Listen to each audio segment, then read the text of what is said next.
Krishna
लेकुराचे हित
ऐसी कळवळ्याची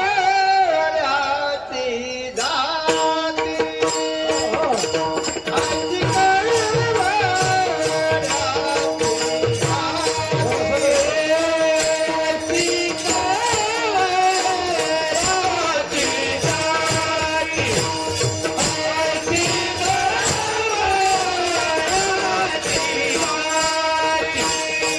ऐसी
लेकुराचे हित वाहे माऊलीचे चित्त ऐशी कळवळ्याची जाती करी लाभावी न प्रीती पोटी भार वाहे त्याचे सर्वस्व ही साहे ऐशी कळवळ्याची जाती करी लाभावी न प्रीती तुका म्हणे माझे तुका म्हणे माझे पैसे तुम्हा संता उझे ऐशी कळवळ्याची जाती करी लाभावी न प्रीती विठाला विठाला विठाला विठाला विठाला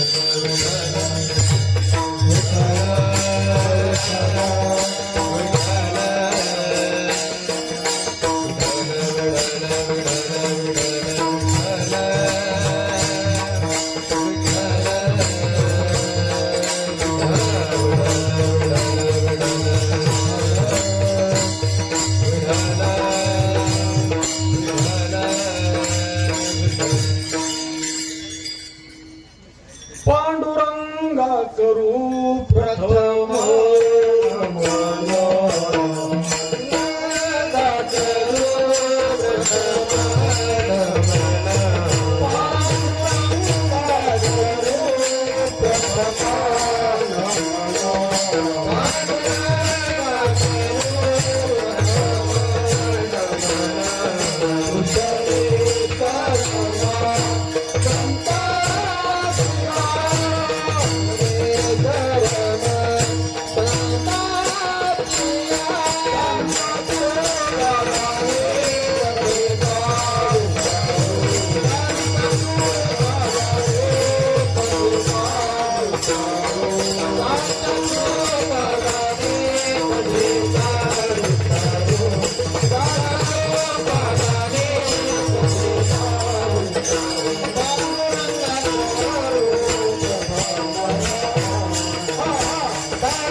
पांडुरंगा करू प्रथम नमन दुसरे चरणा संताचिया त्यांच्या कृपादाने कथेचा विस्तारो बाबाजी सद्गुरु दास तुका नमो सद्गुरु तुकया ज्ञानदीपा नमो सद्गुरु सच्चिदानंद रूपा नमो सद्गुरु भक्त कल्याण मूर्ती नमो सद्गुरु भास्करा पुनकीर्ती सेवे लागी सेवक झालो तुमच्या लागलो निचरणा अहो स्वामी तुकया देवा यावरी न करावा अहेर लेकुराचे हित वाहे माऊलीचे चित्त ऐशी कळवळ्याची जाती करी लाभावी न प्रीती प्रस्तुत सेवेकरता निवडलेला अभंग जगद्गुरु संत श्रेष्ठ सकल संत शिरोमणी भक्त कल्याण मूर्ती सच्चिदानंद स्वरूप संत हृदय सम्राट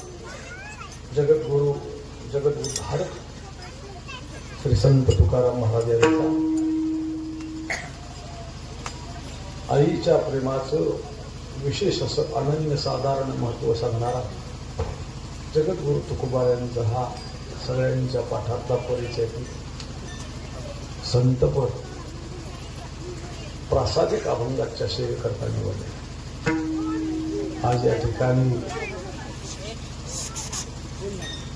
त्या कावळे परिवारामध्ये जी सेवा आहे त्या सेवेचं निमित्त आहे. आजची सेवा ही काही निमित्त आहे. सेवा ही निमित्तानं केली तरी गोड आहे, निर्निमित्ताने केली तरी गोड आहे.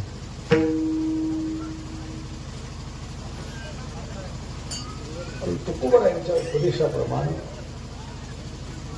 रोज आपल्या घरामध्ये रोज आपण काही कीर्तन करत नाही, रोज भजन करत नाही, रोज अन्नदानच करू असं नाही, रोज आपल्या हातून काही सत्कर्म घडेल असं काही सांगता येत. पण यापासून कोणी वंचित राहू नये. पण तुकोबारायांनी समोरची जशी व्यक्ती आहे तसा त्याला पहिले त्याला उपदेश केला. आणि उपदेश करण्याचा अधिकार हा त्याला आहे, संतांना उपदेश करण्याचा अधिकार. आज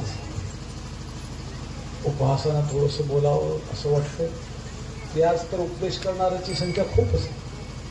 मला वाटते ऐकणाऱ्याची संख्या कमी होईल त्याच्यापेक्षा उपदेश करणारेच जास्त. पण कोणी उपदेश करावा? तुकोबारायांच्या भाषेतच मी बोलेन की नाही संत चिन्हे उमटली अंगी, उपदेशाला आधी पात्र झाला. उपदेश हा संतांनी करा. तुकोबारायांना तो अधिकार आहे उपदेश. जगामध्ये 3 जगद्गुरु होऊन गेले माझ्या दृष्टीने. पहिले जगद्गुरु भगवान कृष्ण परमात्मा. अर्जुनाचं निमित्त साधून ह्या जगद्गुरूने जगताला उपदेश केला. वसुदेव वसुधं देवं कंस चाणूरमर्दनम् देवकी परमानंदम कृष्णम वंदे जगद्गुरु. कृष्ण परमात्म्याला एक जगत, दुसरे आद्य शंकराचार्य जगद्गुरु, आणि तिसरे जगद्गुरु तुकोबा, आणि चौथे झाले ते जगद्गुरु झाले. उपासना म्हणतोय मी थोडंसं, त्यांना उपदेश करण्याचा अधिकार आहे. महाराज म्हणतात अवघा काळ नये जरी समयावरी जाणावी.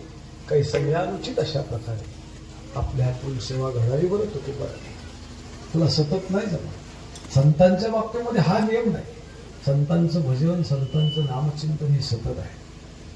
सततां कीर्तयन्तो मां यतन्तश दृढव्रतः नम सत्यं च मा भक्त्या नित्ययुक्ता उपासते. त्यांचं सतत कीर्तन ऐका जनार्दनी नित्य हरीचे कीर्तन. धार अखंडी भोग चालेला अखंड खंडेना जीवन. राम कृष्णा राय गोविंदासनी गोविंद शयनी. ज्ञानोबारांनी परमोच्च बिंदू केला. आणि जागता जो असिजे तव जेने ध्याने भावना भाविजे. डोळा लागत घेऊ देखिजे त्याची स्वप्ने. खूप प्रमाणात सांगेल तेवढी थोडी आपल्याला हे शक्य नाही. पण तुकोबारांनी तुला सतत नाही जमलं, काही निमित्ताने करायचं. अवघा काळ नाही. आज या ठिकाणी या कावळे परिवारामध्ये आजच्या ह्या कार्यक्रमाचं निमित्त आहे. आणि ते निमित्त असं आहे, या परिवारातील मातोश्री वैकुंठवासी राधाबाई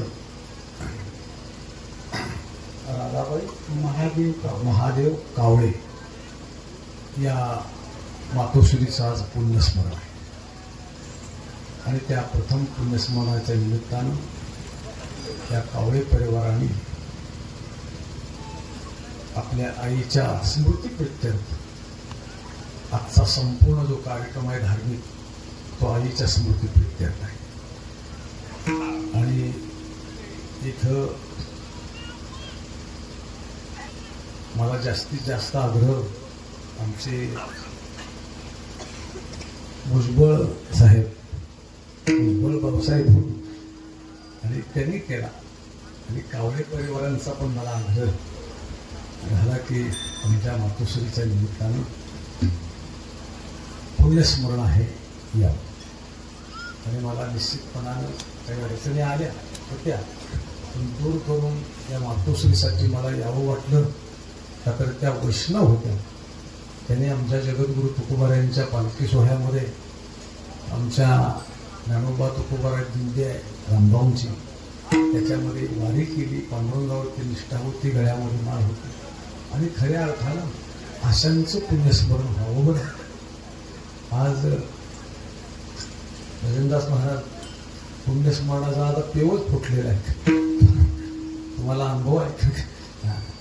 आज कुणी पुण्यस्मरण, कुणी पुण्यतिथी प्रत्येक जणच करायला लागेल. न करण्यापेक्षा चांगली गोष्ट आहे, त्याच्याबद्दल माझं दुमत नाही, करू नये असं मी म्हणत नाही, करावं. परंतु आशांचं पुण्यस्मरण महाराज हे विशेष फलदायी आहे. त्याच्या जीवनामध्ये काही पुण्य संपादन करण्याचा प्रयत्न केला. तिळ तिळ पुण्य साचा पडे तरी हे बहुता जन्म जोडे, नाम तुझे वाचे शातुडे, समागम घडे संताचा. अहो आज अशी परिस्थिती आहे, ज्याच्या जीवनामध्ये पंढरी माहीत नाही, त्याला देहू माहीत नाही, त्याला आळंदी माहीत नाही, त्याला गाथा ज्ञानेश्वरी, तुळशीला पाणी घालणं गळ्यामध्ये, तुळशीची माळा काही माहीत नाही. आणि आशांची सुद्धा पुण्यतिथी